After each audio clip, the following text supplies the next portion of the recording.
ഏതായാലും ഈ സമരം ഞങ്ങൾ ശക്തമായിട്ട് മുന്നോട്ട് പോകും. സിദ്ധാർത്ഥൻ്റെ മരണത്തിനെക്കുറിച്ച് ഇപ്പോൾ ഇന്നലെ ഒരു മുൻ MLA മജിസ്ട്രേറ്റ് കോടതിയിൽ പോയ ഒരു സാഹചര്യം ഉണ്ടായി. അദ്ദേഹം പറഞ്ഞ കാരണം വളരെ വിചിത്രമാണ്. എന്തോ DSP പറഞ്ഞ അനുസരിച്ച് പോയി എന്നാണ് പറയുന്നത്. എന്നാലും പോകാൻ പാടില്ലല്ലോ. മജിസ്ട്രേറ്റ് കോടതിയിലൊക്കെ ഒരു മുൻ MLA അതേ ഒരു പൊതുപ്രവർത്തകനാണ്. അപ്പോൾ വളരെയധികം ദുരൂഹപരമായിട്ടുള്ളൊരു സാഹചര്യമാണ് കേരളത്തിൽ പരങ്ങേറുന്നത്. ഏതായാലും കോൺഗ്രസ് പാർട്ടിയും UDFും ശക്തമായിട്ട് ഇതിനെതിരെ നടപടികളുമായിട്ട് മുന്നോട്ട് പോകും. സിദ്ധാർത്ഥൻ്റെ മരണത്തിൽ സർക്കാരിനാണ് ഉത്തരവാദിത്വം.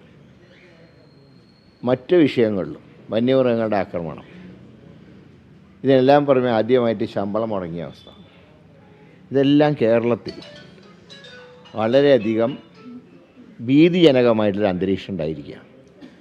ഏതായാലും വികസനത്തിൻ്റെ ക്യാപ്റ്റൻ എന്നാണ് ഇടതുപക്ഷ മുഖ്യമന്ത്രിയെ വിശേഷിപ്പിക്കുന്നതെങ്കിൽ എല്ലാ അരാജകത്വത്തിൻ്റെയും വിധ്വംസക പ്രവർത്തനങ്ങളുടെയും ക്യാപ്റ്റനായി അദ്ദേഹം മാറിയിരിക്കും. ഇതിൻ്റെ ശക്തമായ റിയാക്ഷൻ തെരഞ്ഞെടുപ്പിലും ഉണ്ടാകും.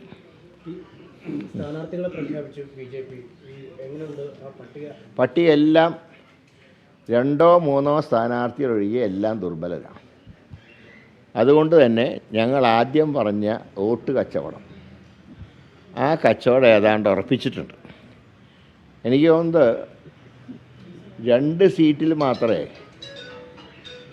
ഒരു അറിയപ്പെടുന്ന സ്ഥാനാർത്ഥികളുള്ളൂ. അത് സുരേഷ് ഗോപിയും V. മുരളീധരനും. ഈവൻ രാജീവ് ചന്ദ്രശേഖരന് പോലും തിരുവനന്തപുരത്ത് ഒന്നും ചെയ്യാൻ കഴിയില്ല.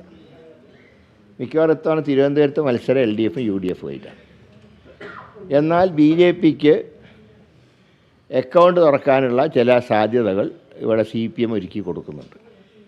അതിന് പകരം ഹോൾസെയിലായിട്ട് BJPക്കാർ CPMനെ സഹായിക്കാൻ പോകും. ഇന്നലെ ഈ BJP നേതാവ് വടകരയിൽ പറഞ്ഞത് വടകര ചുമക്കുന്നതാണ്. അപ്പോൾ തന്നെ കള്ളി പുറത്തായി. പക്ഷെ ഇതൊന്നും ഇവിടെ ചിലവാവില്ല. ഞങ്ങളിതൊക്കെ എല്ലാം മുന്നിൽ കണ്ടുകൊണ്ടാണ് ഞങ്ങൾ നീങ്ങുന്നത്. ഏതായാലും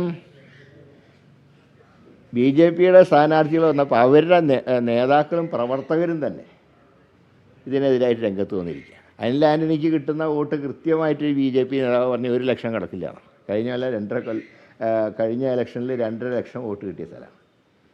അപ്പോൾ അതിൻ്റെ വോട്ടിൻ്റെ കണക്ക് ഇപ്പോൾ നേതാക്കന്മാർക്ക് തന്നെ അറിയാം. ബാക്കി എവിടെ പോകണമെന്നുള്ളതാണല്ലോ നോക്കണ്ടേ. ഏതായാലും നോക്കാം.